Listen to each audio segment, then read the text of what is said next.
Facebook bars Louis Farrakhan, Alex Jones, and Milo Yiannopoulos. Democrats continue to smear Attorney General William Barr, and we check the mailbag. I'm Ben Shapiro. This is The Ben Shapiro Show.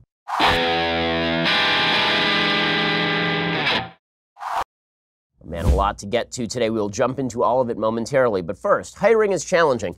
There is one place you can go where hiring is simple, fast, and smart. It's a place where growing businesses connect to qualified candidates. That place is ZipRecruiter.com/dailywire. ZipRecruiter sends your job to over 100 of the web's leading job boards. But they don't stop there. With their powerful matching technology, ZipRecruiter scans thousands of resumes to find people with the right experience and then invites them to apply to your job. As applications come in, ZipRecruiter analyzes each one and spotlights the top candidates so you never miss a great match. ZipRecruiter is so effective that 4 out of 5 employers who post on ZipRecruiter get a quality candidate through the site within the very first day. And right now, my listeners can try ZipRecruiter for free at this exclusive web address, ZipRecruiter.com/dailywire. That's DAILYWIRE. That is ZipRecruiter.com/dailywire. ZipRecruiter.com/dailywire. We use ZipRecruiter right here at the Daily Wire offices whenever we are looking to upgrade our hires, and it is a fantastic way for you to save time and money in the hiring process. Go to ZipRecruiter.com/dailywire and try it out for free. ZipRecruiter, the smartest way to hire. Go check it out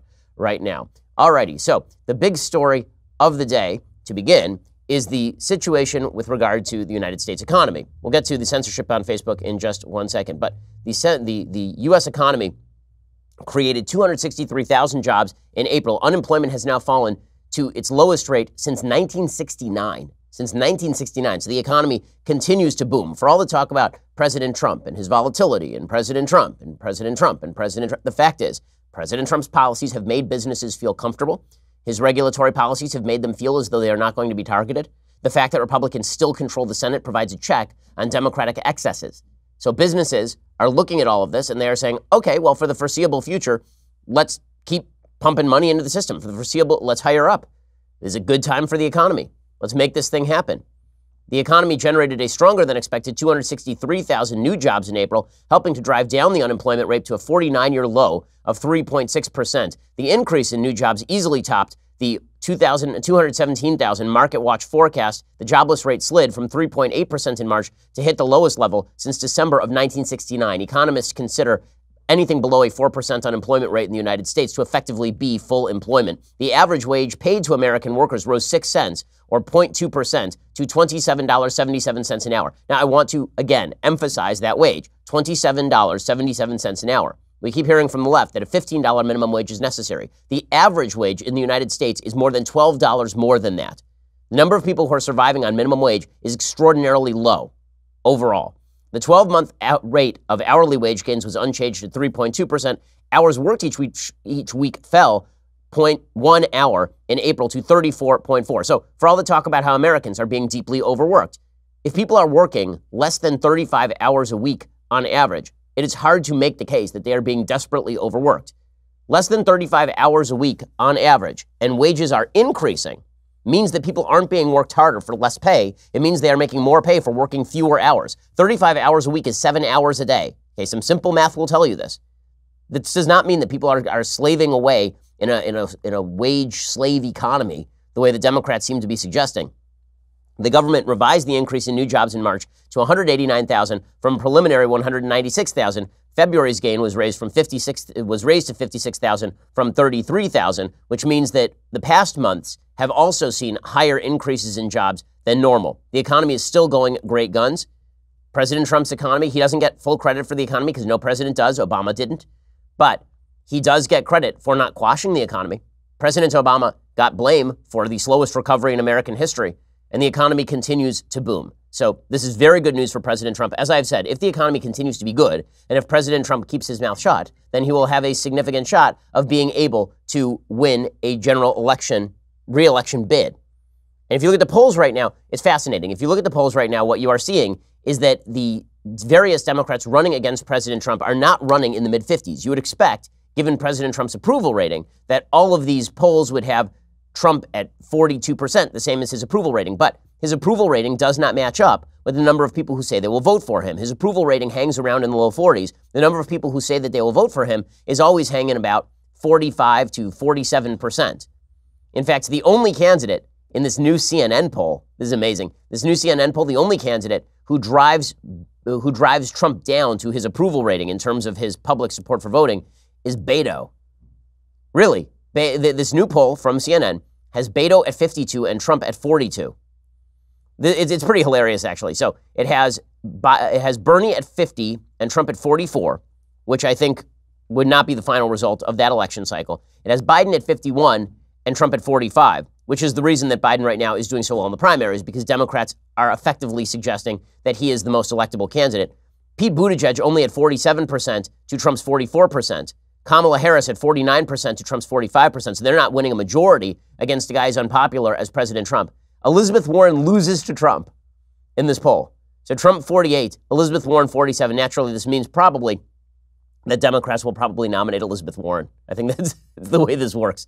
Okay, so that's the latest on the political race. Now, the real big news this morning is not even the economy, although that's huge news. The real big news this morning is that Facebook has now banned a bevy of what the media termed far-right extremists. There's only one problem. Some of the people who are termed far-right extremists are not, in fact, of the right. Okay, so they labeled Louis Farrakhan a far-right leader. The New York Times talked about what happened here, and then we'll get to the media coverage of the actual issue.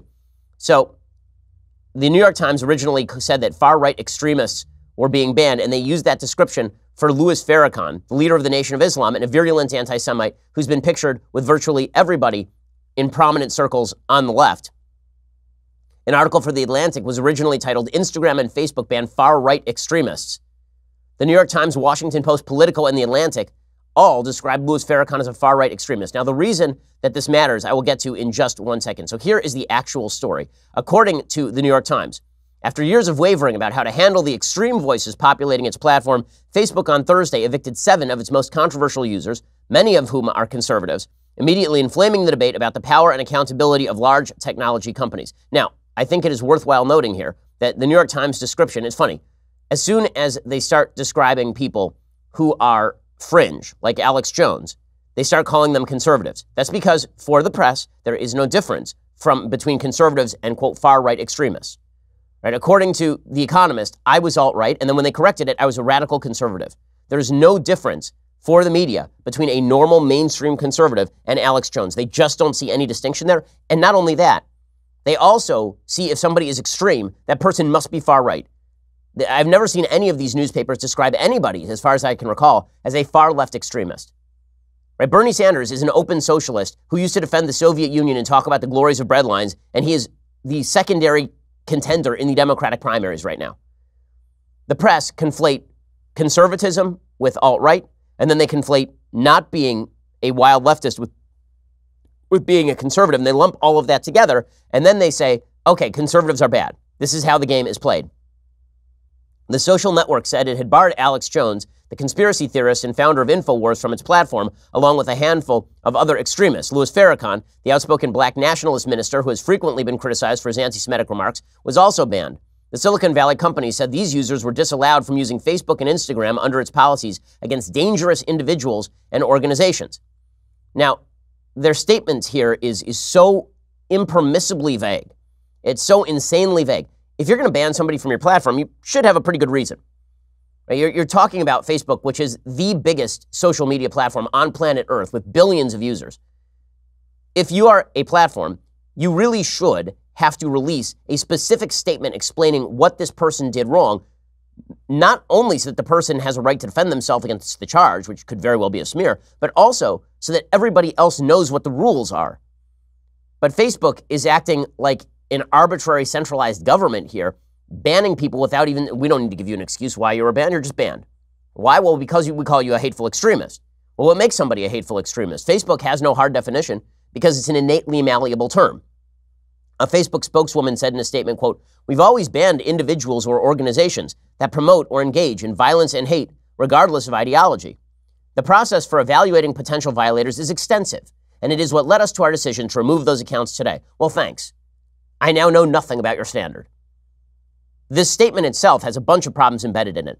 So they say they've always banned individuals or organizations that promote or engage in violence and hate. Okay, well, Alex Jones has been promoting exactly the same sorts of material for years. Only now do you decide that he has to be banned. Milo Yiannopoulos has been promoting the exact same sort of stuff for years. Only now do you decide he has to go. Louis Farrakhan has been calling Jews termites for years. Only now do you decide that he has to go. So what changed? What was the new thing that happened that changed Facebook's opinion on all of this? That's question number one. Question number two, they say that they've banned individuals or organizations that promote or engage in violence and hate.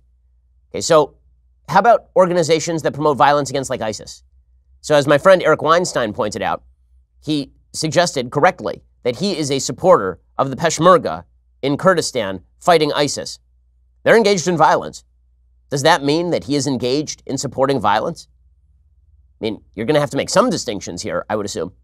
And then they conflate violence and hate. Organizations that promote or engage in violence and hate, because Alex Jones, so far as I'm aware, has not engaged in violence. Now, if you can show me evidence that he had, like, I've seen no evidence that Paul Joseph Watson, another person who is banned mainly because he's the top reporter at InfoWars, I've seen no evidence at all that Paul Joseph Watson has engaged in violence. Now, we have to make a distinction between violence and speech. I'll explain in just a second. First, let's talk about your sleep quality. So the fact is, I am not a good sleeper, which means that when I go to sleep, I better have the best mattress on the market. Good news, I do. Helix Sleep has a quiz. They take 2 minutes to complete and matches your body type and sleep preference to the perfect mattress for you. Whether you're a side sleeper or a hot sleeper, whether you like a plush or a firm bed, with Helix, there's no more confusion, no more compromising. Helix Sleep is rated the #1 mattress by GQ and Wired Magazine. CNN called it the most comfortable mattress they've ever slept on. Just go to helixsleep.com/Ben. Take their 2-minute sleep quiz. They will match you to a customized mattress that will give you the best sleep of your life. For couples, Helix can even split that mattress down the middle, providing individual support needs and feel preferences for each side. They've got a 10-year warranty. You get to try it out for 100 nights risk-free. They'll even pick it up for you if you don't love it, but you definitely will. Helix is offering up to $125 off all mattress orders for our listeners. Get up to $125 off at helixsleep.com/Ben. That's helixsleep.com/Ben for up to $125 off your mattress order. helixsleep.com/Ben. My wife and I have a Helix Sleep mattress because we took that quiz.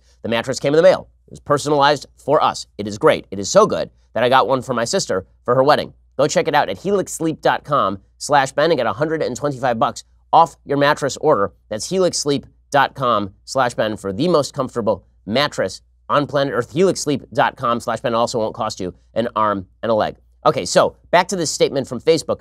They say again that they've always banned individuals or organizations that promote or engage in violence and hate. So as I say, the violence standard is vague. And then they're conflating violence and hate. So people saying bad things is not the same thing as people issuing calls for, say, murder. I should know this because, as news have reported, there's a person who was arrested this week for making violent death threats against Jared Kushner and Donald Trump Jr., and who has made violent death threats against me and against my employees. Okay, this person was engaged in a level of criticism that is not the norm. That's why this person has been arrested right now. And thank you to law enforcement for doing their job. There's a vast difference between that and people who just say bad things about me, who say hateful things about me. And there are plenty of people who say hateful things about me on a regular basis. There is a vast difference between people utilizing their free speech in ways that I don't like. I get hit by more of it than, listen, I was the #1 target of anti-Semitic bile in 2016, according to the Anti-Defamation League. The #1 target. I never filed a police report with any of this stuff. I know the difference between people who are spewing hateful garbage at me and people who are actively threatening my life. There's a difference between violence and hate. There's a difference between speech and violence, no matter how much I dislike the speech. So that's a distinction that Facebook seems to be obliterating. And then finally, they have no hard definition as to what is hateful. So this is completely arbitrary. Now it's, okay, well, basically what it feels like is that Facebook came up with a list of people that they wanted to ban who were anti-left. I don't want to say they're on the right because, I think that the right is a somewhat confusing term sometimes. When I say the right, generally, I'm talking about conservatives. When the press uses the right, they mean people who are anti-left. I don't think that those are the same category of people. There are a lot of people who are anti-left who also happen to be not conservative and anti-conservative. One group of people who seem to be anti-left but also are not conservative in any way are white supremacists, for example. They are anti-left because they don't like multiculturalism and because they are racial supremacists and all of that. But they are not conservative because they don't believe in limited government. They don't believe in the values of Western civilization. They scorn Judeo-Christian values. They scorn the idea of freedoms in the Constitution. Right? Those are people who are anti-left, but they are not conservative. The media will consider them right. So for purposes of the media's terminology, the people who they are banning, many of them, are on the quote-unquote right. They really mean anti-left. Okay, but they kind of threw Louis Farrakhan in there so that they could say, listen, we're not biased here. We're throwing in Louis Farrakhan too. But the fact is that, again, none of these people said anything new that got them banned. Facebook is simply deciding that they want to oust people that they consider hateful. Now, I may even agree with some of the people who they consider hateful. Again, I've been personally targeted by several of the people on this list. But that does not mean that my definition of hate is the definition of hate that is legally applicable. It doesn't mean that my definition of hate should trump everybody else's definition of hate. There really is too much play in the joints here. Now, I think that if Facebook wanted to issue rules that say you're not allowed to call people certain names, for example, like you can't call somebody the N-word, like how about a clear definition of rules? How about that? That's pretty much all that people are asking for, and Facebook refuses to grant that. Instead, they wish to go after people along vague standards. And those standards do not apply equally to everybody. I'll show you in just 1 second. Okay, so Facebook suggests that they have this constant standard. They say that the process for evaluating potential violators is extensive. It's what led us to our decision to remove these accounts today. Facebook's move, says the New York Times, is one of the tech industry's broadest actions to punish high-profile extremists at a time when social media companies are under fire for allowing hateful content and misinformation to spread on their services. It's a politically delicate moment, they say. And then the only suggestion that we have seen thus far with regard to why many of these people were banned is because many of these people featured shows hosting, for example, Gavin McInnes. So Facebook found instances of extremism by Alex Jones and others that pushed the company to take action against them, according to the New York Times. For example, Jones last year hosted an InfoWars show featuring Gavin McInnes, a far-right political commentator whom Facebook had designated as a hate figure. Okay, you know who used to host Gavin McInnes was CRTV. CRTV used to have a show with Gavin McInnes. Now, the Blaze TV. Are they going to ban the Blaze TV? Gavin McInnes has appeared on a wide variety of shows, including Fox News. Does this mean Fox News will now be banned? Yiannopoulos had signaled praise for Gavin McInnes earlier this year. By the way, on the spectrum of people who suck, Gavin McInnes is actually not as crappy as Milo Yiannopoulos, in my personal opinion. But if the idea is anybody who's ever talked to Gavin McInnes gets thrown out, well, then this is going to create quite a problem for Facebook as well.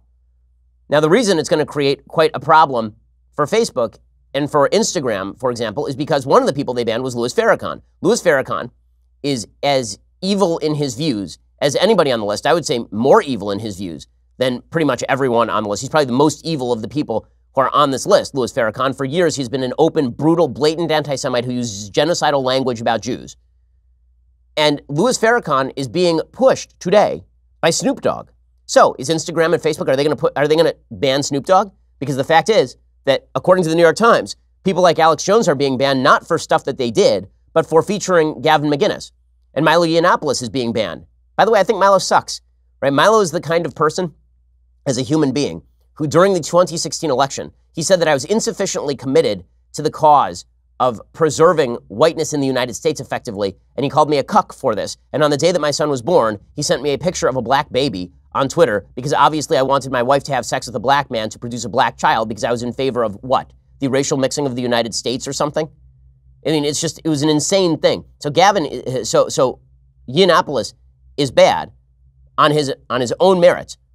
But Yiannopoulos is being banned because he signaled praise for Gavin McInnes? Okay, fine. If that's the standard, why is Snoop Dogg still on Facebook and Instagram? Yesterday, he put out an Instagram video in which he actively encouraged people to post videos of Louis Farrakhan on Facebook and on Instagram.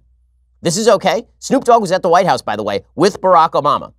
Snoop Dogg is a deeply influential public figure. So, does Snoop Dogg go away? Because if it's guilt by association, this is a pretty strong association, is it not?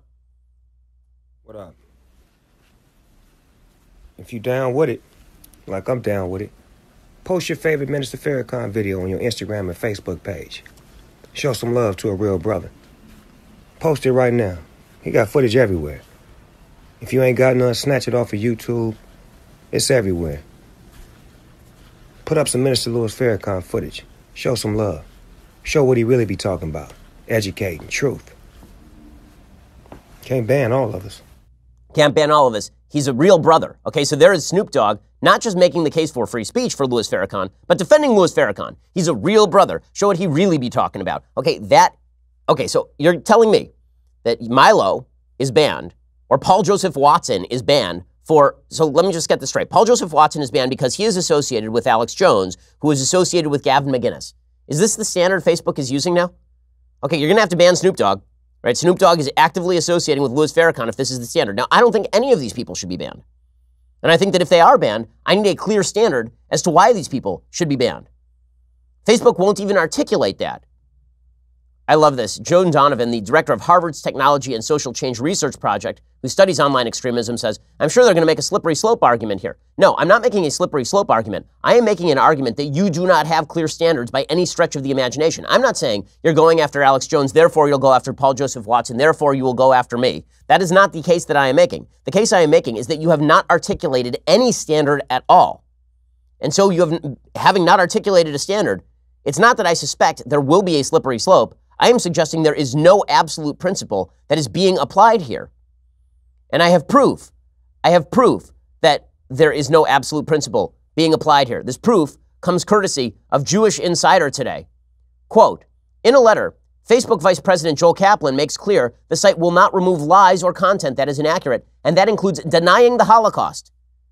So if you're an open Holocaust denier, you will not be removed from Facebook. But if you once had a conversation with Gavin McInnes or said something nice about Gavin McInnes not on Facebook, you will be removed from Facebook.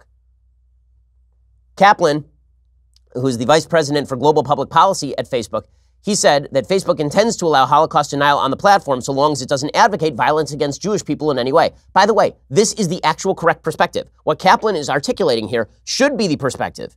You should be allowed to say whatever you want on places like Facebook, so long as you're not advocating for violence, because there is a stark difference between violence and speech that is unpalatable and gross and terrible. Kaplan says, I want to underscore that Facebook rejects hate. We take down any content that celebrates, defends, or attempts to justify the Holocaust. So let me get this straight. If you deny the Holocaust, if you say it didn't happen, you're cool. But if you put up content that says the Holocaust was justified, then you're bad. What does he think Holocaust deniers do? Does he think that Holocaust deniers are just like, no, I have questions about the historicity? Is that really what he thinks that Holocaust denial is? Holocaust denial is a way of downplaying the evil of the Nazis. That's what Holocaust denial is for. Okay, so the same goes for any content that mocks Holocaust victims, accuses victims of lying about atrocities, spews hate, or advocates for violence against Jewish people in any way. So now he's broadening the standard again. But the standard is so inconsistent that, like, my sister has been targeted on Facebook by anti-Semites. She's reported them for years. Okay, nothing has ever happened to any of these people. This is a wildly inconsistent standard. And the media who are celebrating Facebook for doing this, they're finally standing up to hate. I have some questions about this media. I have some questions about these free speech firefighting advocates, because I don't think that that's actually what they are doing here. I don't think that's actually what they are doing here. And again, if we are going to now start banning people for having guests on their program, you know who had Alex Jones on his program? Joe Rogan. So is YouTube and Facebook, are these people going to ban Joe Rogan now? And then because I had Joe Rogan on, are they going to ban me?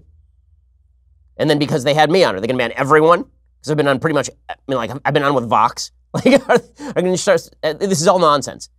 It's anti-free speech nonsense. Now, I'll talk about the legality of it in a second, because there are people calling for regulation of Facebook. I'll talk about what that would look like, whether that should be done in a second. But first, I want to talk about what the media are doing here and why I don't trust the media to set a standard for hate and a standard for what should be banned. First, you guys have heard me talk about FrameBridge before. You know they make it super easy and affordable to custom frame your favorite things, from print and posters to the photos on your phone. Mother's Day is around the corner. That perfect gift for mom, it's already on your phone right now. It only takes a few minutes to order. Just upload your photo and order by Sunday, May 5th for guaranteed free delivery in time for Mother's Day. Just go to framebridge.com and upload your photo. Or they'll send you packaging to safely mail in your physical pieces. Preview that item online in any frame style. Choose your favorite or get free recommendations from their talented designers. The expert team at FrameBridge will custom frame your item, deliver your finished piece directly to you, or they can deliver to mom in time for Mother's Day when you place your order by Sunday, May 5th. Instead of the hundreds you would pay at a traditional framing store, their prices start at $39. All shipping is free. I've spent hundreds of dollars in the past on framing. No reason for you to do the same. You can get better frames from FrameBridge for cheaper. Plus, my listeners will get 15% off their first order at framebridge.com when they use my code Shapiro. Order a custom gift for any mom in your life in minutes. Go to framebridge.com, use promo code Shapiro. You'll save an additional 15% off your first order. Just go to framebridge.com, promo code Shapiro, framebridge.com, promo code Shapiro. Go check it out right now. So, members of the media, who suggest that they and they alone have a window into the meaning of hate. I mean, I saw members of the media celebrating this yesterday because they don't like any of the figures on the list. Guess what? I'm not fond of any of the figures on the list, and I've been targeted personally by many of them. I keep repeating that because I do not have a stake in these people staying online other than that I like free speech, which seems like a pretty heavy stake. Okay, the reason I don't trust the media on this stuff is because the media lie and then they conflate. To the media, as I mentioned earlier, as they labeled Louis Farrakhan a far-right extremist, there is no such thing as a far-left extremist, and everyone on the right is an extremist who ought to be banned. As evidence, I point to the Poynter Institute, a journalism nonprofit organization. They had put up a list of 515 news websites it identified as unreliable. They raised eyebrows this week when it posted that index of what it identified as unreliable news sites. The index came from merging various lists identifying websites purportedly spreading misinformation. The list was compiled by the group's International Fact-Checking Network. It initially included the Washington Examiner. The language on the website called for full boycotts by advertisers of all of these blacklisted sites. And the list included everyone. It included Daily Wire. It included Drudge Report. It included Breitbart. It included Daily Signal from Heritage Foundation. It included the Washington Examiner. It included just an enormous, enormous list of pretty much every site that was to the right of center. Like all of them were considered unreliable by Poynter. And finally, after blowback, and they were calling for boycotts of these folks, right? This is what the left will do. This is why Media Matters does this. They try to label the Southern Poverty Law Center. It's all the same. They try to generate the idea that if you are anywhere to the right of center or anti-left in any way, that you ought to be banned, that you are unreliable, and that you ought to be shut down. You ought to be deplatformed, is the way that they put it. And Poynter actually had to pull the list. But I promise you, if Poynter had not pulled the list, it would be cited by the New York Times and the Washington Post. Every time they mentioned the Daily Wire in any of their stories, they would say, an organization that Poynter has declared unreliable. They do that with Media Matters all the time. For years, they were using the Southern Poverty Law Center, a hack left organization, to smear all right-wing sources. Every time they mentioned PragerU or Daily Wire or anybody else, they would say, an organization deemed hateful by the Southern Poverty Law Center. So the media create this echo chamber where everybody who disagrees with them is evil and everybody who agrees with them is good. And you can tell who's evil and who's good by who disagrees with you. Very convenient. Well, on Thursday night, Poynter actually had to pull the list. Their managing editor, Barbara Allen, posted a letter to the editor explaining the decision. Allen wrote that the initial aim of the project was to provide a useful tool for readers to gauge the legitimacy of the information they were consuming.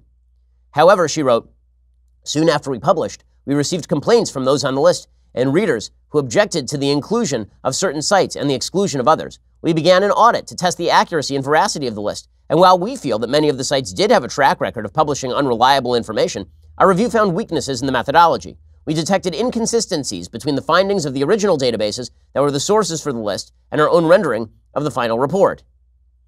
As a result, she wrote that Poynter was removing this unreliable sites list until we are able to provide our audience a more consistent and rigorous set of criteria. Well, there is no consistent and rigorous set of criteria here. One of the things that I always find amusing is that they put together these lists, members of the left do, in which they say that sites are unreliable. How do they determine unreliable? They find a couple of stories that have been wrong over the course of a 4-year history, and then they say the site is unreliable. You see this in a lot of these studies. Okay, well, the New York Times blows stories on a pretty routine basis. So does CNN. These are not considered unreliable sources because the vast majority of stories that they print are not factually inaccurate. Well, we here at the Daily Wire post 50 stories a day. We've been doing so for 4 years. That means that at this point we have posted tens of thousands of stories. It should not be hard to find 4 or 5 stories that are unreliable. But that is also true for all these other outlets. What this really comes down to is a subjective method of measuring the sites you don't like and then finding some sort of covering excuse to ban them. It's almost impossible not to read this stuff in this way. So what should be done about this? So there's been a lot of talk about the idea of regulating Facebook as a public utility. Now, I don't think that Facebook is a public utility. It's a private company. Facebook is actually begging the United States government to regulate them. Facebook, Twitter, they've been asking members of the government to regulate them. Why? Because they are on the verge of being bankrupted by the European standards on hate speech. So they're caught between sort of a rock and a hard place. In Europe, they don't have the same standards on speech because Europe does not respect free speech in the same way that the United States does. One of the reasons the U.S. is better than Europe. The U.S. has better standards on free speech. That is a very, very good thing, and you are the beneficiary of it. Okay, but what's happening in Europe right now is that the Europeans have set these standards for hate speech, and then they are looking at suing or taking down Facebook over quote-unquote hate speech appearing on the platform. So Facebook is now looking for similar regulation from the United States so that they don't have to be eaten alive by the market in the United States. They can blame it on the government of the United States. That's what's actually happening here. Now, there's been a lot of talk about whether they should be regulated because they're effectively a monopoly. I don't think they're effectively a monopoly because I think that there can be competitors to Facebook. I'm not a fan of antitrust law as a general area of law. The only monopolies that I really see are government-guaranteed monopolies. If you are just a company that is very successful in your space and you are not gouging the customer, I don't think that you have a technical monopoly.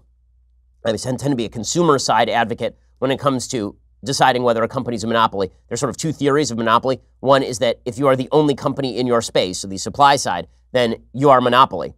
The consumer side says, well, who cares if you're the only company in your space, so long as you're not gouging the consumer. If the consumer is getting a better product, that is the purpose of the market. It is the possibility of competition that allows for cheap products to continue being in the marketplace. Two different theories of monopoly. I tend to side with the second theory, which is why I was not in favor of, for example, breaking up Microsoft in the late 90s. Okay, the other way of looking at Facebook is to try and reason out whether they are in fact a platform or a publisher. You've heard me talk about this before. In a second, I'm going to explain, legally speaking, what that means. First, for decades, credit cards have been telling us to buy it now and pay for it later with interest. That's how they make their money. Despite your best intentions, that interest can get out of control really, really quickly. With Lending Club, you can consolidate your debt or pay off credit cards with one fixed monthly payment. Since 2007, Lending Club has helped millions of people regain control of their finances with affordable fixed-rate personal loans. No trips to a bank, no high-interest credit cards. Just go to lendingclub.com, tell them about yourself and how much you want to borrow, pick the terms that are right for you. If you're approved, your loan is automatically deposited into your bank account in as little as a few days. Lending Club is the #1 peer-to-peer lending platform with over $35 billion in loans issued. Go to lendingclub.com/Ben. Check your rate in minutes, borrow up to $40,000. That's lendingclub.com/Ben. Lendingclub.com/Ben. All loans made by WebBank, member FDIC, equal housing lender. If you're a responsible adult, you should be looking to consolidate your debt and make your life easier. You shouldn't be paying 20% on those credit cards each and every day. Instead, look to borrow up to $40,000 from lendingclub.com/Ben. That's lendingclub.com/Ben. Go check them out right now and make your finances simpler and easier and cheaper, frankly. All right, in a second, we're going to get to the legal status of Facebook. First, you're going to have to go and subscribe. $9.99 a month gets you a subscription to dailywire.com. One of the reasons we want you to subscribe, folks, is because it does protect us and it protects you from being deplatformed, meaning that if in the future YouTube or Facebook decide that they want to crack down on everyone right of center, well, then you still get the show. It's one of the things that allows us to keep bringing you the show is the fact that we have subscribers. So please help us out. If you get the $99 a year version, which is cheaper than the monthly, then you also get the Leftist Tears tumbler. Leftist Tears tumbler is a magnificent piece of vesselware. It is just terrific. It is so great that people have been taking pictures of themselves with it and posting it online. In fact, it is time, it's Friday, to give a shout out to one of our Daily Wire subscribers today, at Carrie Sue Davis on Twitter, and your daughter Jessica. Thank you for supporting what we do. I take it, seeing that Jessica is wearing a Harvard Law shirt, that she is either a student or an alumnus. I'm sure her Leftist Tears tumbler was working overtime on campus, as it always does. Thank you, Carrie Sue and Jessica, for your support. I definitely appreciate it. We appreciate it here at Daily Wire. Also, when you subscribe, you get all sorts of awesome stuff. Like, for example, this week, we have a Sunday special for you. Oh boy, do we have a Sunday special for you. Joining us on the Sunday special, which you will get early on Saturday, is former U.S. Ambassador to the United Nations, my spirit animal, Nikki Haley. And then Reince called that Friday and he said, okay, don't say anything, just listen. U.S. Ambassador to the United Nations. I said, Reince, I don't even know what the United Nations does. I just know everybody hates it.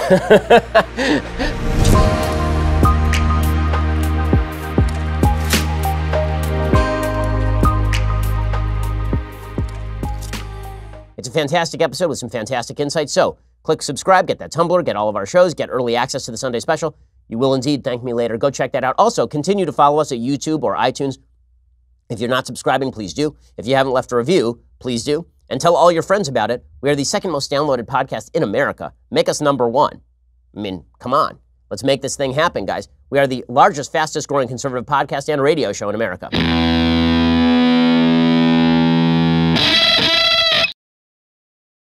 Alrighty, so let's talk for a second about whether Facebook is a platform or a publisher. So to illustrate the difference between a platform and a publisher, think about the difference between your phone line and dailywire.com, right, the website that I run. So your phone line, if you are talking on your phone line and you say something terrible, AT&T, Verizon, they're not responsible for what happens on your phone line. Right? None of them are responsible for what Mint Mobile, they're not responsible for what happens on your phone line because it's an open platform. Okay, my publisher, if I print something that is libelous, we can be sued. If we violate copyright, we can be sued. And now there's a section, 47 U.S.C. 230, which is a provision of the Communications Decency Act, which creates an enormous amount of freedom on the internet. It's a very good provision as a general rule. Section 230 was designed to protect providers or to protect publishers effectively, well, platforms effectively. Section 230 says, quote, no provider or user of an interactive computer service shall be treated as the publisher or speaker of any information provided by another information content provider. So in other words, YouTube is not really responsible for you posting a copyright violative video. You are responsible for that. Now, YouTube will take it down because they don't want to be legally liable, but it is you who are responsible for that. The same thing is true on Facebook. If you decide to post something that is a violent threat, Facebook is not responsible for your violent threat. You are responsible for your violent threat, which is appropriate. These are open platforms. Anyone can post virtually anything. And in fact, it is even true that on Daily Wire, the site that I run, we are not responsible for your comments. If we have open threads and you post something that is terrible or libelous, we are not responsible for all that. Now, that changes. All of that should change, logically speaking, if there is no clearly articulated standard by which comments are being removed or by which videos are being removed. In other words, let's say that YouTube decides that they are only going to release videos provided by users that are on one topic. And then they just decide that they are going to remove all other topics. That's a clear standard. But now let's say that YouTube is doing what people suspect they are doing, which is demonetizing specific sides of the aisle, that they are taking down videos that violate certain things and not taking down other videos. Let's say that Facebook decides to do that. The question now is, do they look more like how I run my website, Daily Wire, where all of my independent contractors write for me, we're responsible for them?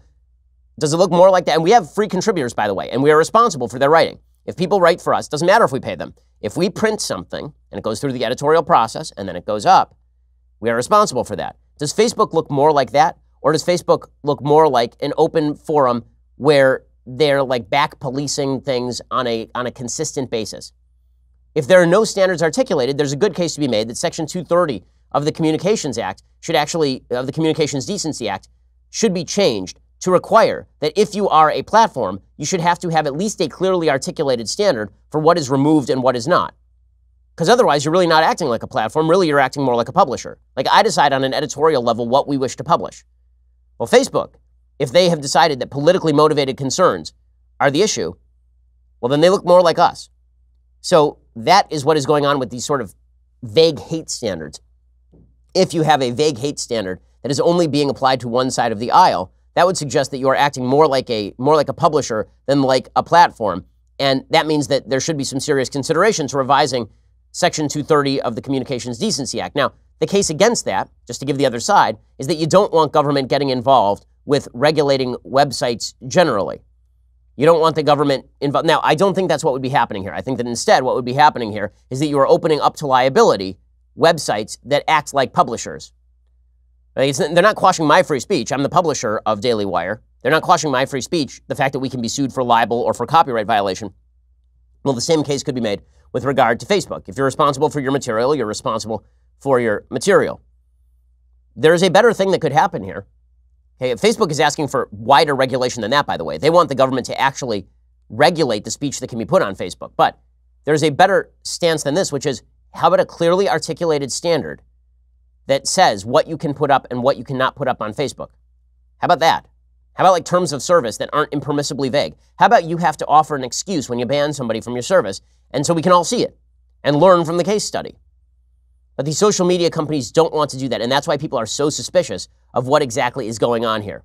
And they should be suspicious of what is going on here. Again, if you are a person who has once said a nice thing about Paul Joseph Watson, and you're going to be banned, or if you're Paul Joseph Watson yourself, right? Paul Joseph Watson, by the way, is not nearly as extreme, just as a human, from what I have seen. He's not nearly as extreme as even Alex Jones, a guy for whom he works. But if Paul Joseph Watson if the idea is that Paul Joseph Watson was nice to Gavin McInnes, Milo Yiannopoulos was nice to Gavin McInnes, and they can be banned, again, you're going to have to ask, why is Snoop Dogg still there? Why are half the people in Congress who took pictures with Louis Farrakhan still there? These standards are not being evenly applied because they can't even be articulated. They are not even trying to articulate them, frankly, because they know that they're going to get help from the mainstream media that agrees with them. That's the bottom line. In the end, the New York Times is very happy. The free speech newspaper, supposedly, is very happy that these social media outlets are throwing people off that they don't like. I don't like a lot of these people either. That doesn't mean that they should be thrown off the platforms. It doesn't. If you don't like what they have to say, I have an easy solution. You don't have to watch them. I have another easy solution. You can yell at them. All of these are appropriate. I don't mean like physically yell at them and disturb events. I mean like you can go online and you can yell at them. I know. I get a lot of it. So there's that. Okay, meanwhile, the Democrats continue to proclaim that the Attorney General of the United States, William Barr, is a liar, a brutal, terrible, evil liar. So Nancy Pelosi says that William Barr lied. What did he lie about? She still cannot name a single lie that William Barr has told. The Attorney General of the United States has fallen under fire for no apparent reason. He wrote a 4-page synopsis of the findings of the Mueller report. Then, within 6 weeks, he released the entirety of the Mueller report. That's called transparency, folks. That ain't a cover-up. Nonetheless, Democrats are going after William Barr because they wish that Robert Mueller had recommended prosecution. He did not. And thus, Democrats say it was William Barr. William Barr was what stood between President Trump and prosecution. As I say, if Mueller wanted to recommend prosecution, he could have. Instead, he abdicated. He handed it over to William Barr. William Barr said no, appropriately. I've read the report. But according to Nancy Pelosi, this makes William Barr a political hack and an emissary of evil and a liar. Now, if she believes that he's a perjurer, she can impeach him any time. I don't see her making any serious moves in that direction, do you? Yesterday was quite a day. I really lost sleep last night after watching over and over again the testimony of the Attorney General of the United States. How sad it is. How sad it is for us to see the top law enforcement officer in our country misrepresenting, withholding the truth from the Congress of the United States. The Attorney General of the United States of America was not telling the truth to the Congress of the United States. That's a crime. Okay, well, she's going to have to explain where the crime is. I think the Democratic definition of crime is basically crap I don't like. Well, that ain't a crime, lady. In a second, we'll get to more on the Democrats attacking William Barr. Okay, so it's not just Speaker of the House Nancy Pelosi who is openly suggesting without any evidence at all that William Barr committed perjury, which he did not. It is also Ted Lieu, who is just a terrible congressperson, suggesting that William Barr, the Attorney General, is one of the most dangerous men in the country. Really? You mean that dorky lawyer is one of the most dangerous men in the country for giving you a report that's sitting in front of you, you dolt? My goodness, here is Ted Lieu making that case. Attorney General Bill Barr is now one of the most dangerous men in Washington, D.C. for 3 reasons. First, he intentionally mischaracterized the Mueller report. He was then told by Robert Mueller that he mischaracterized the Mueller report. And instead of apologizing, he doubles down and continues to mislead the American people. Second, today he ignored the will of Congress, oversight responsibilities of Congress, and lawfully issued subpoenas.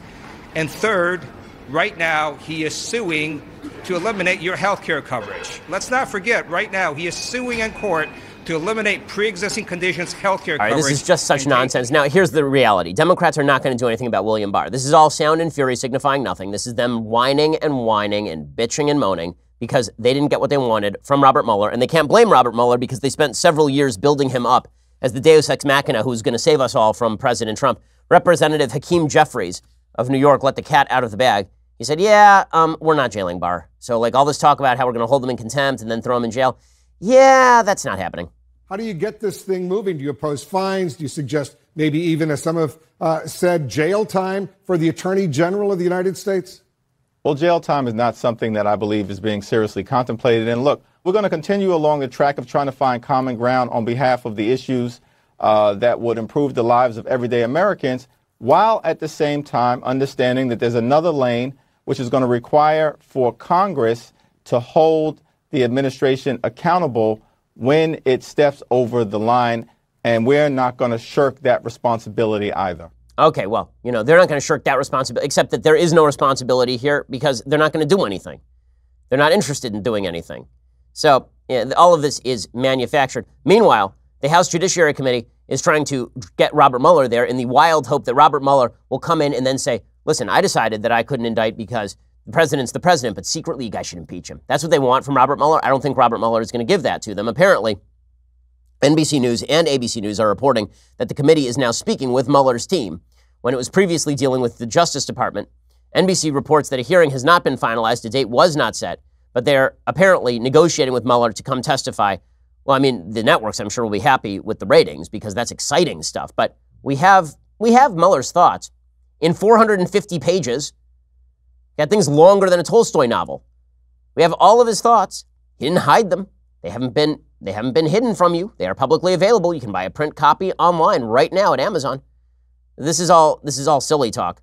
Now, the reason I think that Democrats are truly upset about a lot of this stuff is because there are news stories that are coming out pretty much every day now about the lengths to which the Hillary Clinton campaign was interfering with other countries in the election of 2016, the extent to which the intelligence community was intervening with regard to election 2016. There's a story that I've mentioned over the last couple days from the New York Times, in which the New York Times reports that the FBI sent yet another quote-unquote spy, another investigator posing as an assistant to meet with George Papadopoulos.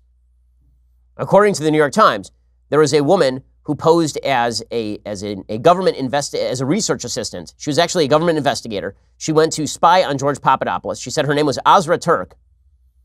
And this would be a spy being deployed to go talk with a member of the Trump campaign. Trump was never told about any of this. There will be investigations into the extent to which the intelligence community targeted members of the Trump campaign, whether Trump himself should have been told, and whether there was enough of a supportive evidentiary basis to suggest the use of informants and surveillance against people like Carter Page and George Papadopoulos. Okay, that Inspector General report is set to come out, I believe, in June.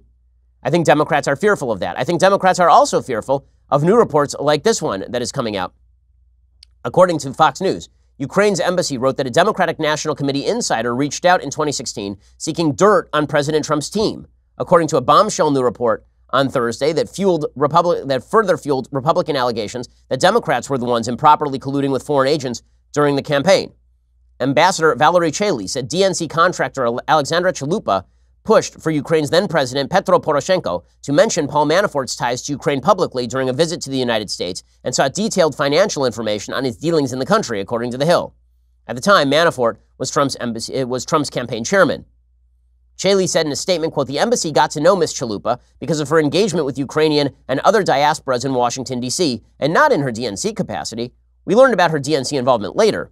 We were surprised to see Alexandra's interest in Paul Manafort's case. It was her own cause. The embassy representatives unambiguously refused to get involved in any way, as we were convinced that this is a strictly U.S. domestic matter." In other words, it looks like a DNC contractor/operative was trying to get information for the 2016 campaign on Paul Manafort. Now, again, that's not collusion. It wasn't collusion when Trump Jr. was talking with a Russian lawyer about getting dirt on Hillary Clinton. Collusion is a quid pro quo, or the organization of the release of material. But with that said, is that just as bad as the Trump Tower meeting? I mean, yeah, kind of, right? I mean, it is trying to get information from a foreign source about a domestic political adversary. So Democrats are in for a rough ride here, I think, and I think that they know it. So that is probably why they are attempting to misdirect to William Barr. I don't think the next couple of months go real well on the intelligence community. I don't think that they do a lot of wonders for the credibility of the Democratic Party and the intelligence community on any of this stuff. So that may be why they are trying to misdirect to William Barr, Robert Mueller, and all the rest of this stuff. Okay, time for a little bit of mailbag because it is indeed a Friday. So we begin with Leah. Leah says, "Hey, Ben, a few friends and I are planning a month-long trip for October, and at the end of our trip, we are planning to visit Turkey and Lebanon. I've traveled all over the world with the exception to the Middle East, so when they said they wanted to visit, I said I'd be on board. However, I heard you can't enter Lebanon if you've been traveling to Israel marked on your passport. Well, I've never been there. I was curious of the reason for this and what your thoughts are on traveling there and Turkey when I'm a strong supporter of Israel. Thanks and love the show." So I am not sure what the actual rules are in Lebanon. I know that those rules do apply in places like Saudi Arabia. There are certain countries that refuse to acknowledge the existence of the state of Israel. Don't worry, it's not anti-Semitism to fail to acknowledge a Jewish state that exists. It is merely a form of anti-Zionism, not anti-Semitism at all. Those rules obviously are targeted toward Jews. That is the goal of them. Israel does not have similar rules with any country on planet Earth. It's pretty amazing that all of that is tolerated, but it's soft bigotry of low expectations when it comes to radical Muslim leadership in that part of the world. Kyle says, what is your argument to people that say the economy will crash after Trump because of his Reaganomics type policies, tax cuts, trade regulations, etc.? Is this a possibility in your mind? Well, number one, there are very few economists who have been consistent in being able to predict economic crashes. This is just a reality of the situation. I think people suspect there will be one in the sometime near future, simply because every 8 to 10 years in the United States, there is some sort of economic downturn. The last one was in 2008. It's now 2019. So that means that we're probably due, but that's more of like the earthquakes are coming feeling that you get sitting on the porch, right? That is not based on any economic criteria. I have no idea why you would say that Reaganomics type policies create recessions when Reaganomics type policies created the greatest peacetime expansion in the history of the United States, the greatest peacetime economic expansion in the history of the United States. Even short-term downturns like Black Monday back in October of, 1987, even that was quickly rectified and the economy kept on growing. Even the short-term downturn in 1991 was reversed by the end of 1991. By the time 1992 election came about, the economy was already moving forward again. So the idea that Reaganomics type policies is what quashes economic growth. No, what quashes economic growth, downturns are unpredictable. Economic growth, however, is predictably tied to a business climate that is friendly toward business as opposed to a heavy regulatory and tax-based climate that tends to quash growth. So we found out from Barack Obama. Keith says, Dear Ben, I'd like to be a better influence in defending and spreading conservative ideas. How can an average conservative such as myself help change hearts and minds in my daily life? Well, a couple of things. Number one, you have to read and read and read. You really do need to know the issues about which you speak. Second of all, seek commonality and common definition before you start a conversation. The way to have a bad political conversation is for somebody to say something like, you're mean, you're cruel, and then you say, no, I'm not mean and cruel. That's not a conversation, that's an argument. What you have to do is say, I need you to define meanness and cruelty so that we can have a definition of what exactly we are talking about, because I don't believe your definition. If your definition is you just don't like me, well, then we can't have a conversation. If we want to have a conversation, we have to get to commonality of terms. It's funny, I have conversations with folks all the time on a variety of issues, particularly on the other side of the aisle. And to use an example, I did an interview with, I believe it was Salon, I think, and the reporter over at Salon was extremely antagonistic. The entire interview was basically this person trying to make an argument over. It was not an interview. It was an argument. And you can read the transcript of it. They wouldn't release the audio because it made the reporter look pretty bad. That is my opinion. We asked for the release of the audio. They would not do it. And then I had a similar conversation about my book with Sean Illing at Vox, who happens to be an honest reporter, who's read my book and who disagrees with my book.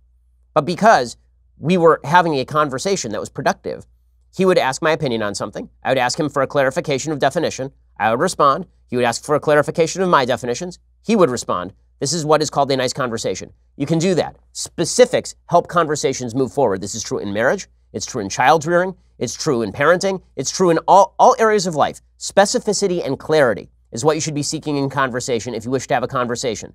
Broad-based terminology about which there is no common understanding, that's how you have an argument. Sarah says, Ben, what books do you recommend to learn more about the Israeli-Palestinian conflict? Well, there's a great book that I've recommended on the show by David Bragg called Reclaiming Israel's History. It's very short. It's about 200 pages.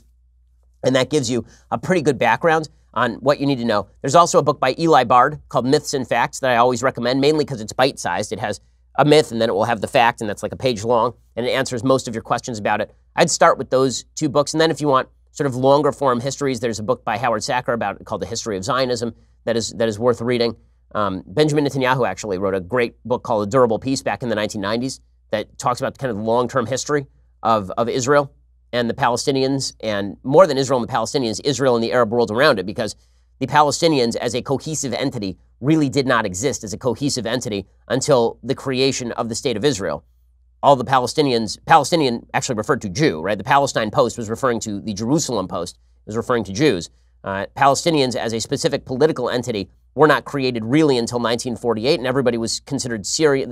Not to say that they weren't indigenous to the area. There were Palestinians indigenous to the area, but they considered themselves Syrian or Egyptian or Jordanian or Saudi. So it is worth reading all of those books. I can give you more if you're interested. Anthony says, hey, Ben, is there ever an argument from a conservative side for any implementation of a Keynesian-style economic policy? Also, do you believe we are in a late-stage capitalist system currently?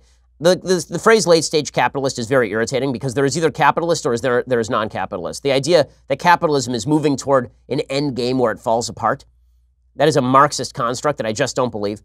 Marxism suggests that eventually history will end with the seizure of the means of production by the workers.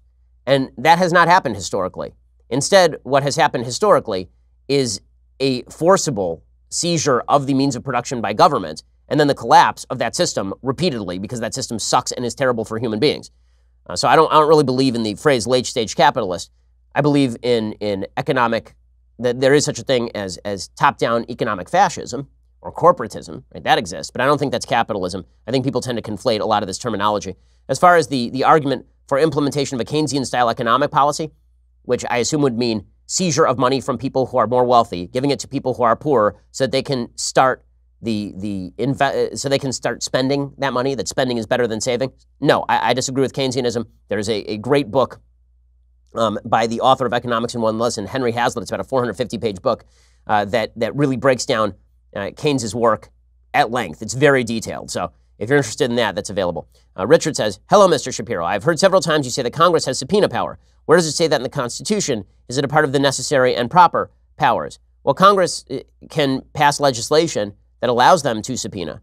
Then the other branches have the power to resist a subpoena, and then the judiciary gets to decide whether the subpoena in fact holds. So they have to pass a piece of legislation. You're correct. There's nothing in the Constitution of the United States that specifically refers to subpoena power, but there's no doubt that Congress does have investigative powers under the Constitution. That's how they keep the other branches in check.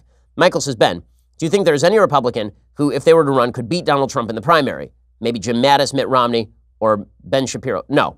The answer is no. I think Donald Trump would win every primary. He's the incumbent president of the United States. There has yet to be an incumbent president of the United States who loses in the primaries. Even LBJ did not lose in the primaries. He just came close to losing in a couple early primaries and decided not to run. So that is not the same thing. The strongest primary contenders have never taken out an incumbent president. It's never happened. Okay, let's see. Jackson says, hey, Ben, totally agree with your assessment of Endgame. Thank you. Thank you. I appreciate it. Being a huge Marvel fan, I still enjoyed it. Totally fair. I said if you're a Marvel fan and you're really into it and you liked I guess it was 21 movies leading up to Avengers Endgame and you're looking for the Easter eggs and it's all nostalgia for you and fan service, totally fine with that. I personally thought it was bloated. I thought that what they did with the main characters didn't make any sense. I had a lot of critiques of Endgame. I wanted to enjoy it the same as everybody else. The thing's going to make $1 bajillion. I mean, it's already racked up. I think by the end of first weekend, it had racked up almost $1.5 billion worldwide. I wish I could enjoy it like everybody else. I just have critiques. Jackson says, I was wondering how you would have constructed the final battle. Personally, I would have just had Iron Man, Thor, and Captain America fight Thanos and his generals. Yes, this is correct. The battle at the very end of Avengers Endgame should not have taken place, meaning that it is obvious that Thanos is facing off against them. And so, as I mentioned in my review of Avengers Endgame yesterday on my show, on the podcast, the biggest problem with Avengers Endgame, one of the big problems, my business partner Jeremy Boring pointed this out, is that the relative powers of the various characters make no sense. So in the first Avengers Infinity War, Thanos is barely able to hold off just Thor, and he's got the Infinity Gauntlet while he's doing that. And the Infinity Gauntlet is super duper powerful. Well, at the end of Avengers Endgame, spoilers here, okay guys, you're all warned. Okay. At the end of Avengers Endgame, Thanos does not have the gauntlet. He's just a big guy. And he's a big guy, and he's holding off simultaneously Thor and Captain America and Iron Man. He's holding all of them off. And Captain America has Thor's hammer. Right? I mean, he's got all these things. And still Thanos is holding them off without the Infinity Gauntlet? How? So you'd have to construct the final battle scene better. Also, there's something inherently a little bit unfair about a 3-on-1. So the only way to make that fair is if he does have the Infinity Gauntlet, for example. Also, having Captain Marvel come in and she's able to basically take on Thanos alone, like none of these relative power arrangements make any sense. Why is she so much more powerful than Thor, the god of thunder? Why? Like none of this. Again, the internal logic doesn't make a lot of sense. I think there is a way to construct it where it makes sense. Where, for example, Tony Stark is wounded. That would make sense. Or Captain America is finally feeling his age. This would make sense. Or you have Thor who is so broken that he can't fight properly. That would make sense. There are ways to construct this, but I just don't think it was done. It turned into kind of the same big beat 'em up, smash 'em up battle you have at the end of every one of these Marvel movies. William says, hey, Ben, you've said many times on your show you're a huge sports fan. I'm curious what your favorite teams are from the major sports, NBA, NFL, and MLB. So number one, NHL should be included in the major sports. Number two, I don't know. I just didn't grow up with hockey. I wish I had, because every time I go to a hockey game, it's awesome. So I am a Blackhawks fan, sort of peripherally, but NBA, NFL, and MLB. NBA, I'm a Celtics fan. I know, I live in Los Angeles. It makes no sense. I'm a Celtics fan because I picked up all of my father's sports allegiances, because, like religion, fandom for sports teams is picked up from your parents. This is why my kids will be White Sox fans, even though they're 2 generations removed from Chicago. So the NBA, I'm a Celtics fan because my parents went to school in Boston, and the Chicago Bulls really were not a thing when my dad was growing up. So he was a Celtics fan. He was partially a Celtics fan because Red Auerbach was the owner/general manager of the Boston Celtics and was an early integrator of the NBA, for example, was Jewish, etc. The NFL, I'm a Chicago Bears fan, so I picked up all the Chicago allegiances. I know it's a terrible fate to be a Chicago Bears fan. And Mitch Trubisky, yeah, okay. And MLB, I am a huge Chicago White Sox fan. If you wish to hear my thoughts about the Chicago White Sox, all you have to do is go to Amazon.com. My father and I wrote a full book about the 2005 Chicago White Sox championship season. We traced every single game of the season. And it's a series of letters from me to my dad and back and forth. It's really a lot of fun. It's called Say It So. You can go check that out at Amazon.com. Okay, Adliel says, hey, Ben, question, how would you respond to the argument regarding abortion that in a life and death situation, the life of the mother takes precedence over the unborn baby? Admitting to a certain extent that the two lives are not the equal at that point, unborn versus born, while I myself have a bunch of issues with what is extrapolated from this point, I'm having a hard time discrediting the logic. Well, the logic makes sense that you prefer the life of the mother so long as the baby is not born yet, because there is a difference between unborn and born with regard to choice of life. But that does not mean that in a vacuum you can just kill the unborn. This is what people seem to get wrong. You don't actually have to make the argument that an embryo is of the exact same value. You don't actually you can make the argument, you don't have to make the argument that an embryo is of the exact same value as a 30-year-old person in order to make the argument that an embryo must be preserved. You don't have to make that argument because it is not a choice. Okay, the choice is between your inconvenience and the embryo, or your wishes and the embryo's existence.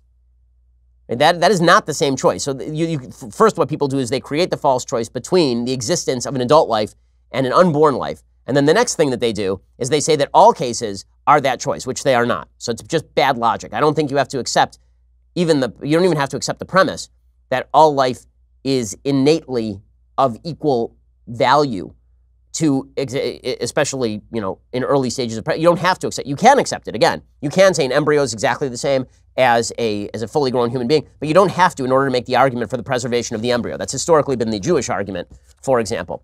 Okay, time for a quick thing I like, and then we'll do a quick thing I hate, and then we'll get out of here. So, things I like. So yesterday was Yom HaShoah.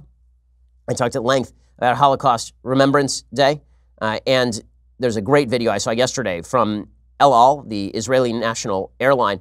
The plane, which is full of Jews who were going to Israel on Yom HaShoah, they were flying over Germany, and a guy got on the one of the flight attendants got on the intercom, and he starts telling everybody about how all of his grandparents were slaughtered in the camps. He gets on the intercom and he says, and if they could see now that there is an airplane with a Jewish star flying over Germany, imagine the miracle of that. It really is a miraculous thing. How bad was the Holocaust? The Holocaust was so horrible in terms of human populations that there are still fewer Jews on Earth 80 years after the Holocaust than there were before the Holocaust. That's how many Jews were murdered. It's an amazing thing. And then all the people on the plane start singing together and dancing in the aisles. It's pretty amazing. Well, I was asked yesterday by somebody for movies that concern the Holocaust. I mentioned some yesterday. One of the ones that I mentioned that has been wildly underrated, there was a TV movie that was done about the Warsaw Ghetto Uprising, which is one of the great inspiring stories of Jewish history. A small band of barely armed Jews who'd been cut off by the outside world, holding up for a month against the mechanization of the German military forces.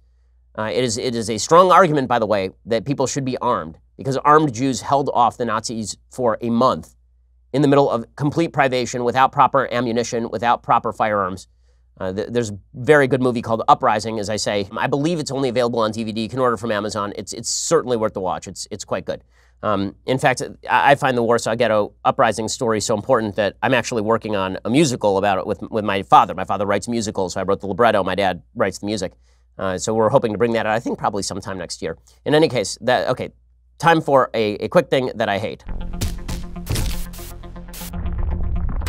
So Burger King, all these corporations now feel the need to social justice message. I am a huge advocate of people who have mental illness need to seek help. People who have mental illness need to seek help. Mental illness runs in my family. People who have a problem need to seek help. They need to find somebody who can help them.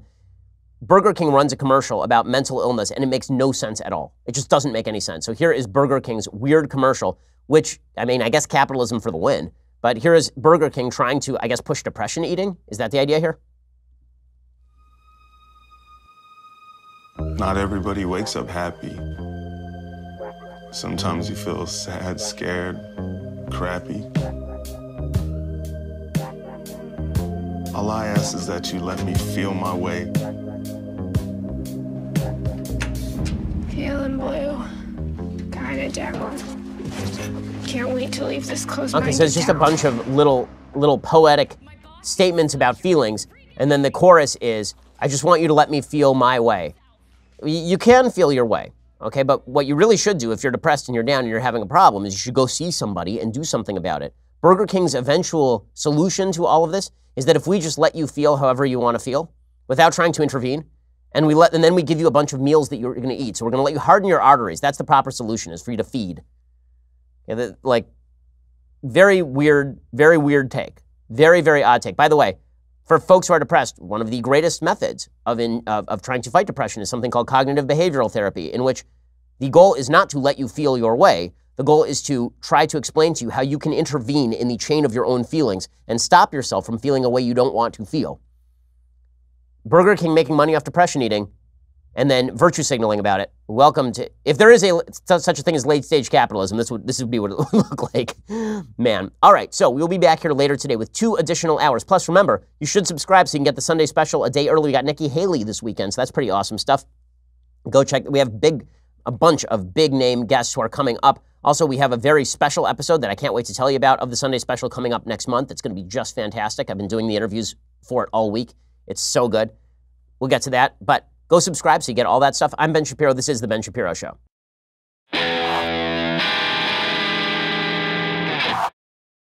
This is The Ben Shapiro Show. Executive producer Jeremy Boring. Senior producer Jonathan Hay. Our supervising producer is Mathis Glover. And our technical producer is Austin Stevens. Edited by Adam Sayevitz. Audio is mixed by Mike Caromina. Hair and makeup is by Jesua Olvera. Production assistant Nick Sheehan. The Ben Shapiro Show is a Daily Wire production. Copyright Daily Wire 2019.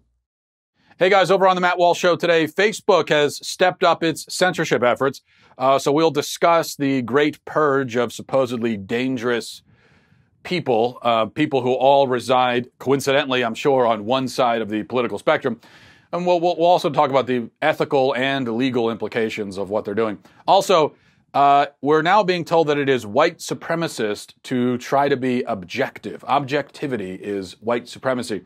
So I want to talk about how the left has made white supremacy into a completely meaningless concept. We'll talk about that and other topics today over on the Matt Walsh Show.